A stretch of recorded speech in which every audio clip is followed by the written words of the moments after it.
Hello, rock and roll rebels, and welcome to another episode of Ramble On with Rosie. This is your host, Rosie, and we are here to discuss the GOAT.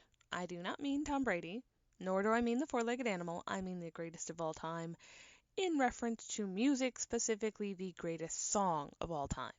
Now, asterisk, side note, footnote, whatever you want to call it here, I realize everyone has their own unique and distinctive opinion on what qualifies as great.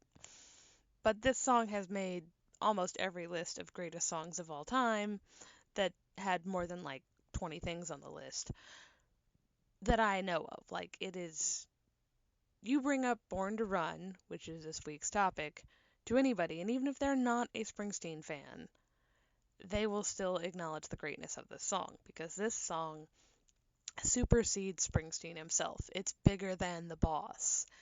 It is a vital song to just the tapestry of what America looks like and what it looked like in the early 70s and mid 70s really. Um and just to a certain feeling and vibe and everything. It's very unique. Bruce never did another song like Born to Run, and he had never done one before it. Like, there's other Bruce songs where you're like, oh, this one sounds like that one. Like Thundercrack and the E Street Shuffle have some similarities. And you can catch those things where it's like, yeah, they was like working on the same theme here. And while the theme of Born to Run will be revisited in like individual chunks extracted and expanded on, musically and lyrically, Bruce never quite did a song like Born to Run again. Because it was this great middle stepping piece between the sort of, I'm not calling him the new Dylan, but the Dylan-esque rambling of Greetings from Asbury Park and The Wildness and E Street Shuffle, and the very stripped down grittiness that you would get on Darkness on the Edge of Town. It's halfway between those two, but it's a very complete song, so it is a more complete picture of life than what's offered on either of those albums, really. It's legendary. I mean, this song, if Bruce had done no other song, he'd still be remembered and revered because of how wholly unique and great Born to Run is. And I'm not even talking about the album, which is one hell of an album. It's a great one. It's full of really good songs, some of which are like 8 minutes long. Born to Run happens to cover like almost the entire range of human emotion in about 5 minutes. I think it's less than 5 minutes long. It's like 4.5 minutes long. So it's just a little long to be like, the ideal single length, but it still covers everything that there is to be experienced in life almost. But we'll get to the lyrical content in a minute. I want to talk a bit about the backstory of the song because it took a while to come into being. Bruce did the first demo in January of 74, and then like the final, or he started recording it in August of 74, so that's 8 months right there of working on the same song. And then, even after it was recorded, it was another year. In August of 75 is when the single came out and the album came out. Granted, some DJs in the Northeast got a hold of a different mix before the final mix for the album was around. Mike Appel gave some of the DJs a earlier mix, and they played it in, pretty good rotation on the Northeastern radio stations. In fact, I want to say it was Kid Leo started playing it every Friday at 5:55. I'm like, what a way to start the weekend. Like, I don't know about y'all, but Born to Run makes me run over the speed limit by at least 5. More like 15. I'll just be driving along like, oh, I'm going 90. That's new. Didn't mean to be doing that. So it's a speed trap song to be sure. But I mean, how could it not be, both lyrically and musically? It is so automotive based. So it's just made for driving and driving at high speeds. which we'll get to some of the automotive influence of this song in a minute, but for right now, I just found this out when I was researching this, but apparently Bruce was not the first person to record his own song.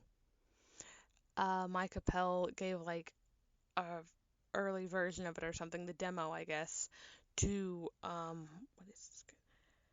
Sorry, Alan Clark. He was the one of the founding members of the Hollies and their original lead vocalist, and co-wrote some of their, big hits like Carrie Ann and like Bus Stop or Carousel. I'm trying to remember.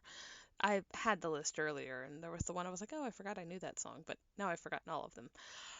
Anyways, lead singer and songwriter and founder in the Hollies actually recorded it for his solo album, but then there was like a strike, and so his version, while recorded, didn't get released until after Bruce's, which is a good thing because, you know, you're not going to compete with Bruce's version. And I'm glad this one wasn't out floating around to be a distraction because it's not bad. I mean, he sings Born to Run better than I did at karaoke last night, but that's not saying a whole lot either. It just does not have the conviction that Bruce brings to the song, even though the arrangement is fairly similar. Though I gotta tell you, whoever's playing saxophone is no Clarence Clemens, and it shows. Not that they're bad. They're just the same way, Alan Clark, and I'm not just saying this because I'm biased towards the Bruce version, but really no one other than Bruce can do this song with the proper amount of conviction because he's just got that gut level grit to his voice. It's like I was looking at a Pink Cadillac Music on Instagram. It's a page, I think it's based out of Italy for fans of Bruce. And they described Bruce's voice as a tractor trailer full of gravel. And I'm like, that's a pretty accurate description of Bruce's voice, honestly. They were saying it in reference to his vocal contributions to We Are the World, which just had like its 40th anniversary or something this past week. But I was like, that's still a really good description of Bruce's voice. The tractor trailer full of gravel. Just everything that is Bruce is sort of summed up in that sentence describing his voice. It's perfect. So, and Alan Clark does not have a tractor trailer full of gravel kind of voice. I mean, most of us know the Hollies. They don't really have that gritty feel. And honestly, Born to Run is such a quintessentially American song that you really need to be American to sing it. And I'm not one of those people who says, like, you have to be relate to it, because I mean, I love Roger Taylor's version of Bruce Springsteen's Racing the Street. I possibly love it even more than Bruce's. But, and that's a British dude from a glam rock band, singing a Bruce Springsteen song and doing a great job. But Alan Clark sadly does not do a great job. But, fortunately, Bruce's version is the definitive one. It's not like Blinded by the Light, where Manfred Mann owns the recognition plate. No one even hardly knows that Alan Clark covered this song. I didn't till this week. But it's just, it's his vocals are so good for the song, and then the arrangement it's probably one of my favorite arrangements of any song ever. It's just powerful, but not overly done. It's like one music critic said, Born to Run is the fulfillment of everything Be My Baby was about and lots more, which is like sort of noting the influence that Phil Spector's Wall of Sound had on Bruce, but also acknowledging that Born to Run is way more than just some imitation of Phil Spector's arranging. It is its own creature. It is entirely unique. It is fantastic. I can't come up with enough adjectives to describe how great Born to Run is. It sort of is bigger than words. It's bigger than Bruce. It's, its own entity, pretty much. And getting back to that automotive illusion I mentioned earlier, um, the song is paced like a car ride. I'm not sure if other people have noticed this. I told my best friend Ashley about this, and she like blinked at me blankly, and I'm like, did you not catch on to that vibe? Because I caught that vibe because like it totally starts. It just embodies the spirit and essence of a muscle car from like the beginning, and you have the strong chords and the sort of hum of guitar that Bruce sings about hemi-powered drones over, and it kind of drones like a cruising, car engine, and then you're like, as you're riding with the windows down, you get Clarence's saxophone solo, which feels like the wind blowing your hair back, um, in musical form. Like, it just, I don't know how Bruce, what sorcery he used, I don't know how he got a song to sound like a car without using any sort of car sounds in the song. There's no beep beep and beep beep yeah like the Beatles. Strictly just normal music, normal singing, and yet the song sounds exactly like a car ride. Because after you get past Clarence's solo, you kind of slow down and you've got that deceleration to like the stoplight, and then it just floors it at the 1, 2, 3, 4, and the highway's jammed with broken heroes, and then just power drives you off into the sunset. Um, with this just fantastic arrangement. Like, it feels like a car ride, especially that slow down and then flooring it at 1, 2, 3, 4, and the highway's jammed with broken heroes. It sounds so much like a car ride. It's ridiculous, and I don't know how Bruce did it. It's probably one of the greatest accomplishments of his musical career. I mean, obviously, some credit has to go to the producers and stuff, but Bruce was pretty heavily involved in the recording and arranging of his own songs. So I don't know how they did it, I guess, but God bless them for doing it because it stands as a monument of just fantastic arrangement and production. Like I said, even if Bruce had never done another song, this song would put him up there as a legendary, musician. Just, it had been a one-hit wonder kind of thing. Even though it wasn't that much of a hit, it only it peaked at like number 22 on Billboard. So it didn't even break like the top 5 or anything. In fact, Bruce only has one song recorded by himself that has broken the top 5. And that's Hungry Heart. And I'm like, really? It's not even the best song off the river. But that's beside the point. That is a ramble for another day. Or at least a rant, because I'm like, Hungry Heart's not that good of a song. It's not bad, but it's not that good. As Bruce songs go, he has much better songs. And somehow Hungry Heart became a hit. But that aside, I will not go down that rabbit hole.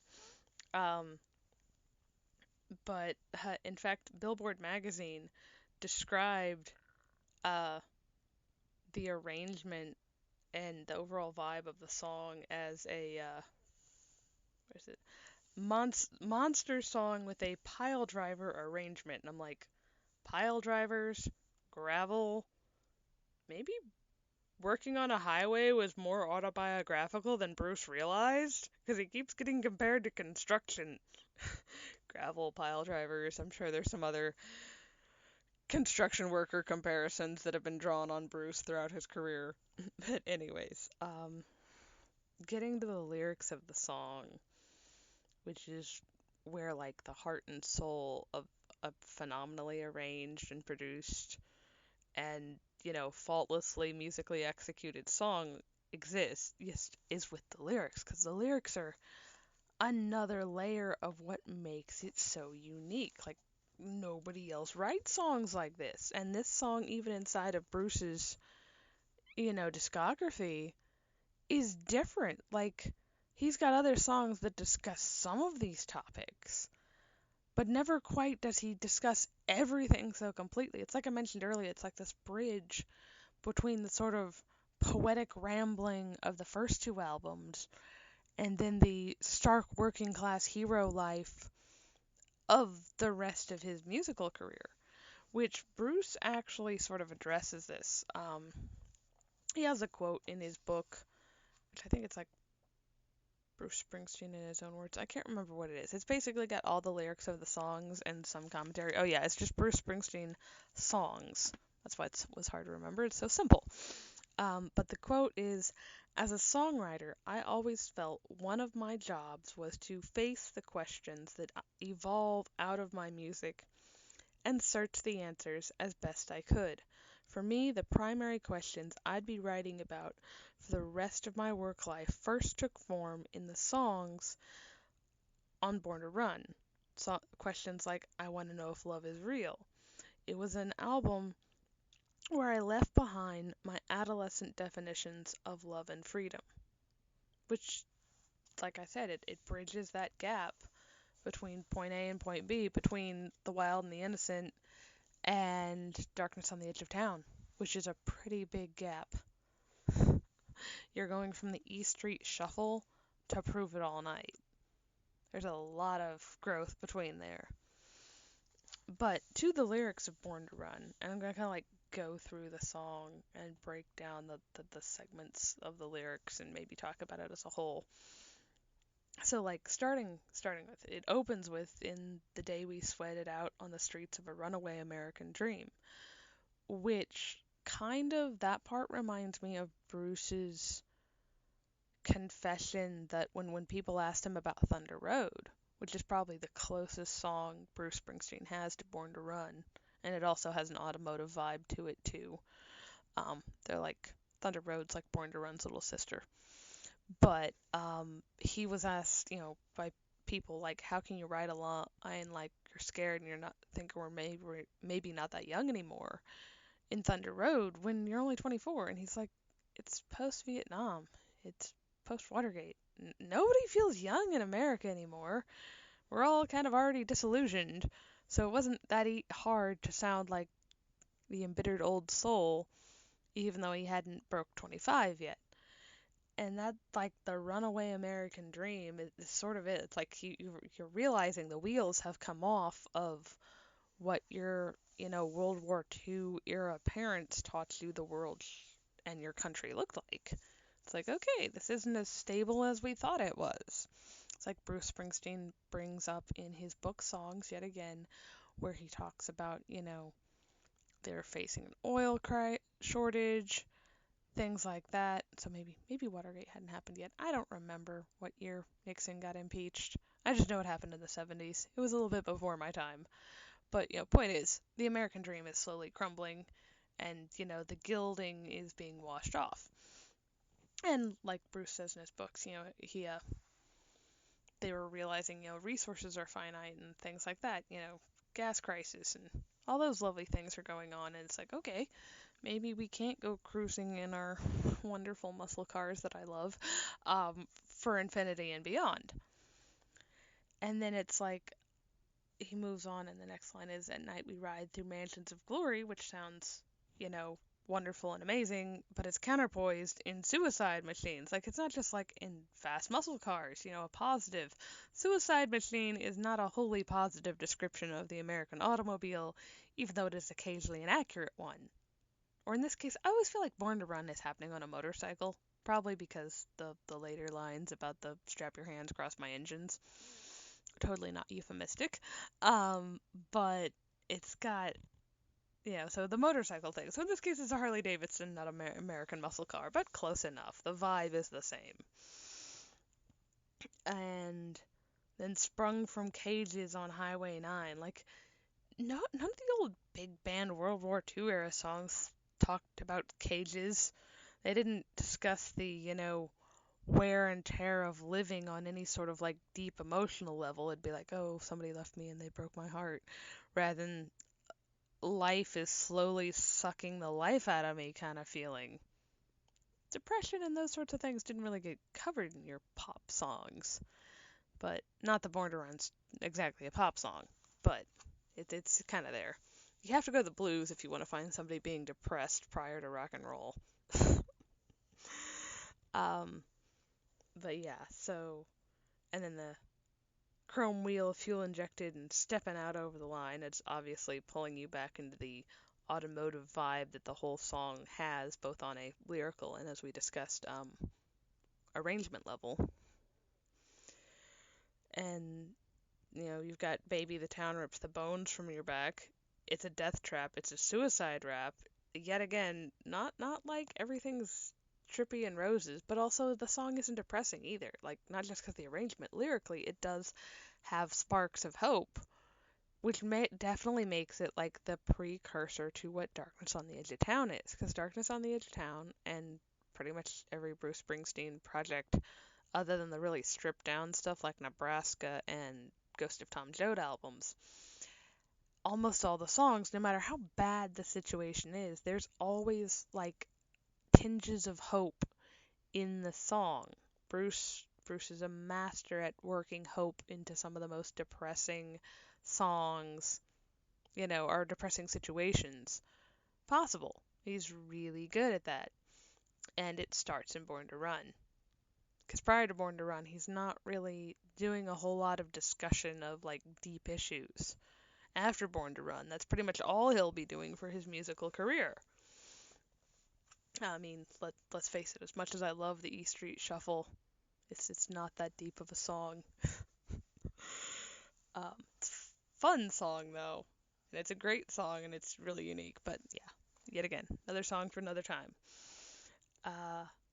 Tramps Like Us, Baby We Were Born to Run, which incidentally, I was realizing this while I was looking at my book of song lyrics by Bruce.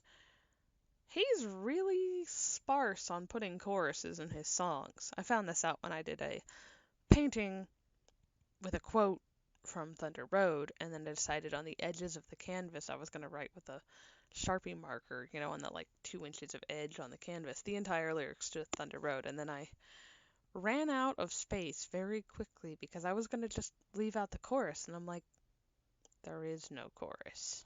Oh boy. Let's fit 5 minutes of song lyrics on the 2-inch edge of a canvas. Yeah, so, and Born to Run the same way. There's no chorus, really. There's a little bit of a refrain with Tramps Like Us, Baby We Were Born to Run, but there's no real chorus to this song. And then we get to Wendy, Let Me In, I Want to Be Your Friend, I Want to Guard Your Dreams and Visions, which this is where we get to Born to Run being the greatest love song of all time. Because Bruce is doing that thing that he does so well, where he acknowledges like the insecurities and the desires that women actually have. They're not just pretty porcelain dolls sitting on their porch. They have depth and depression and dimensions that so many pop songs and rock songs do not give them. And he's over here be like pleading for her to, be vulnerable enough to let him in, which means he's stepping out in vulnerability, which is really attractive in a guy. So it's like, oh, okay, if you're okay with being vulnerable with me, then maybe I'll be okay sharing my, heart desires with you, and things will go well. And then you get, with Guard Your Dreams and Visions. I'm like, most songs don't even acknowledge that women have dreams and visions. And I'm like, Bruce, how did you have unlocked the secrets of life? Go do TED Talks around the country and educate other young men, because this is the stuff right here. Also, side note here, Wendy is pretty much 100% verified to be inspired by, the name at least, inspired by Peter Pan's Wendy, which Bruce had a poster of Peter Pan hanging over his bed at this time. So, it works and it's cute and it kind of fits, this bridge between adolescence and adult struggles that Born to Run, the song, is, because it bridges that gap, because in a way the first two albums are like the adolescent struggle, and then Darkness on the Edge of Town is definitely all adult struggle, and Born to Run is in the middle of those, sort of bridging the two together, kind of like Bruce said in his quote. So Wendy and Peter Pan sort of make a good reference here. Um, so it's the New Jersey Neverland on Highway 9. But and then the next two lines were like, when I was a kid I was like, that doesn't sound wholly kosher, but huh. I was like 12, you're coming of age, and you hear a line like, just wrap your legs around these velvet rims and strap your hands across my engines. You're like, that sounds like something naughty, but I'm not totally sure because I'm 12. One of those small light bulb moments of adolescence, courtesy of Bruce Springsteen. And it's such a great line because Bruce does this in a few of his songs. It's another knack he has in his songwriting, where he can say things and he perfectly bridges that gap between being, really innocent pop music of the 60s discussion of, romance and sexual feelings, and the vulgar, like, too explicit to the point it's not sexy discussion of sexual themes that, like, well, most of modern music does. Hence why I'm like, this is not even sexy anymore. What are y'all doing? This is just sort of trashy. There's no appeal here. Whereas you throw in some detailed descriptive line like velvet rims and hands crossed engines, and you're like, well then, that has appeal. So like Bruce bridges that he's got one foot on the classy side of the saddle, and the other foot is over on the, tawdry side, and he straddles it better than a motorcycle. It's a perfect mixture of just enough, just a hint of enough of the sexy to make it sexy. Where it's not a wholly, Halo 60s pop song, that you'd have to run over with a magnifying glass to figure out if there's any sexual tension in this relationship, you know. And it's not the tawdry side. It's great. I love it. He's got a great knack for doing that in his songs. Bruce doesn't really have. Okay, he has two songs that are explicit sexually. One of those is Redheaded Woman, which he never recorded, and the other one is about the prostitute on like Devils and Dust or Ghost of Tom Joad. It's like, I think it's called Reno or something. But other than those two, he pretty much never writes fully definitely sexual explicit lines. He just couches things in euphemisms and metaphors like in Pink Cadillac or Ramrod or all those other fun automobile euphemistic songs, Born to Run kind of being the first of many. But um moving on from that part, you get to Together We Could Break This Trap. We'll run till we never we'll run till we drop, baby, we'll never go back, which is some of the hopeful themes I was talking about. Like you get the essence and the idea of hopefulness there, like they're gonna go chase their dreams. Hopefully they'll find them. And then another one of those great, deeply romantic lines that make Born to Run such a great love song. I like fast music, so I'm always going to like the faster love songs anyways. The exception being Bruce Springsteen's The Way, because it's a really nice slow song. But anyways, you get Will You Walk With Me Out on the Wire, because baby, I'm just a scared and lonely writer, but I gotta know how it feels. I want to know if your love is wild. I want to know if love is real. Which just, whew, holy cow.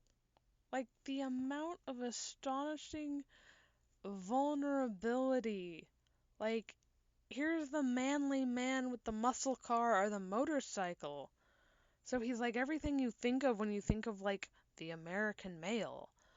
But he's over here being completely upfront about his feelings, admitting he is scared, admitting he is unsure if love is real, but he is willing to give it a shot because he likes this chick that much. I'm like, where is this and where can I find it? Because holy cow. Like, Bruce Springsteen is a master songwriter and writes great love songs, and Born to Run is one of the best. Not just of Springsteen's discography, but of the entire history of recorded music. Because it has that depth to it. It's not just, oh, I want to hold your hand. No offense to the Beatles. And I love I Want to Hold Your Hand. It's one of my favorite Beatles songs. But there's not a lot of depth there. There's not a lot of vulnerability. There's not a lot of that grit and glue that consists of actual life and relationships and the messiness of living. It's very clean, very, you know, everything is sunshine and roses, which is nice, but life is definitely not sunshine and roses all the time. Things will suck. It's inevitable. So Bruce acknowledges all that. He acknowledges his own loneliness, but he also is like giving her the offer and the invitation of, will you walk with me out on the wire? Like, hey, I'm scared, you're scared, but I think this is worth the risk.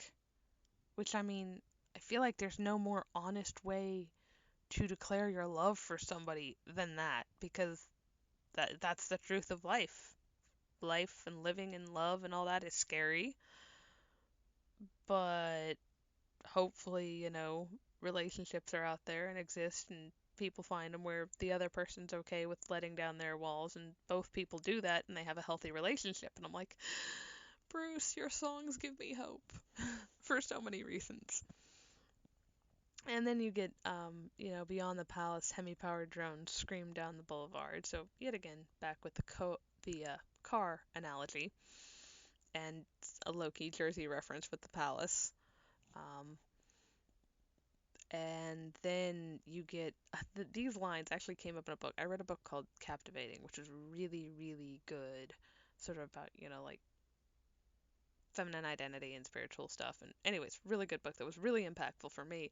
And they literally quoted this line in it as sort of an example of the, feminine and masculine dynamics, where like the girls comb their hair in the review mirrors and the boys try to look so hard, because girls, as a general rule, want to know that we are admired.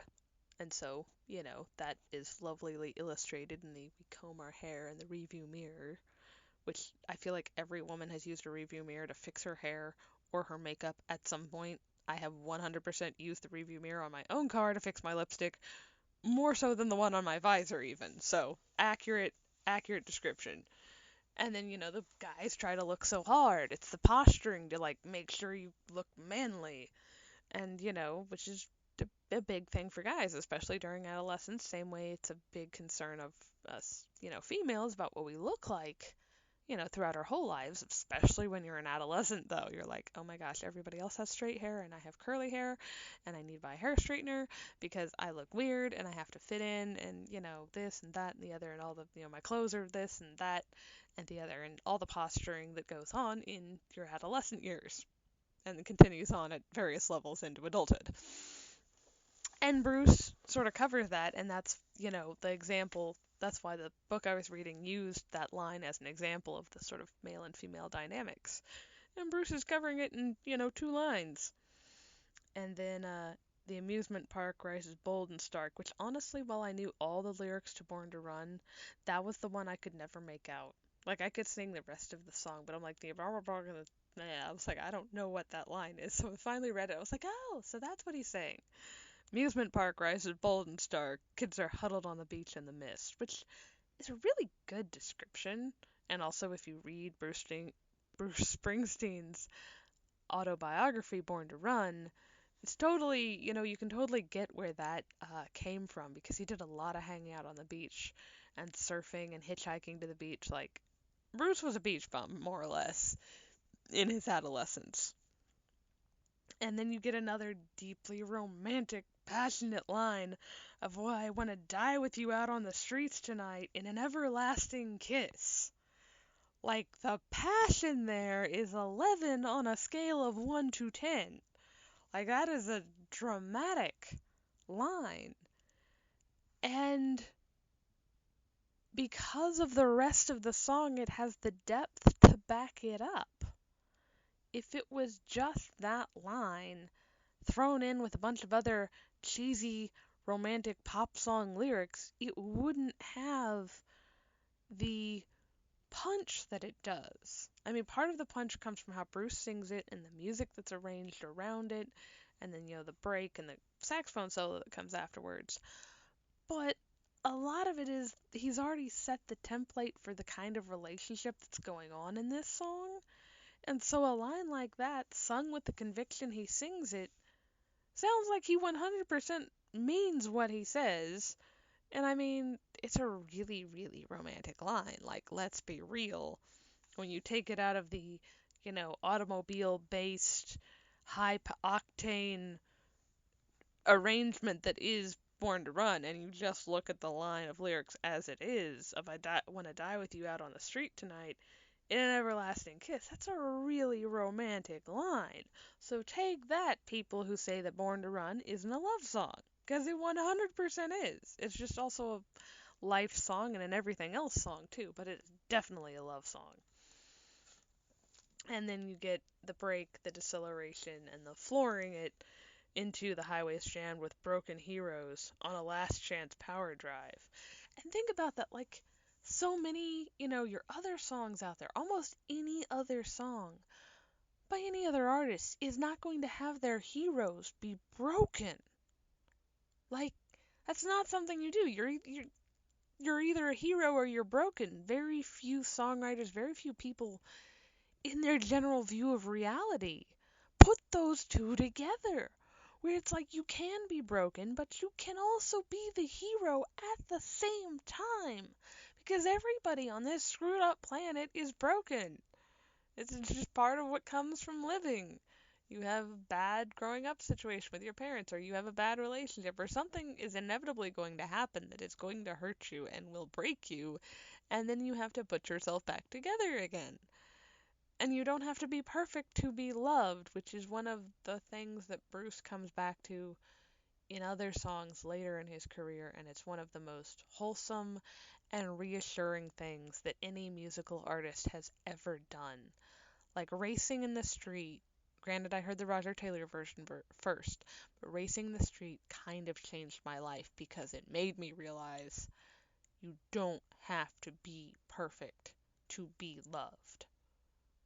Which for a people pleaser with a hypercritical father was a huge revelation. I'm like, oh.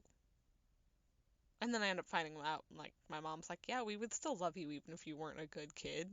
And I'm like, oh, I've just spent the last half of my life, trying to be perfect so that, I would maintain the status of the good favorite child that I thought I had, which I do, but long story short, not to get on a personal tangent, but I'm like, Bruce Springsteen is a master at, like, that is such an important theme that so few people really cover with the depth that he does. And it's really disappointing because it's very important. It's, to dig deeply into the relationships in songs and prove out, hey, this person's flawed, and so is the other person, but they're going to make it work. He's scared. They're broken heroes. And they're still making a run for it. And then, so the next line is, everybody's out on the run tonight, but there's no place left to hide. Which, I mean, you can take that as the literal sense of, like, the last chance power drive, desperation to get out of town. But also, which definitely fits in with, like, the whole broken American dream picture that Born to Run is painting.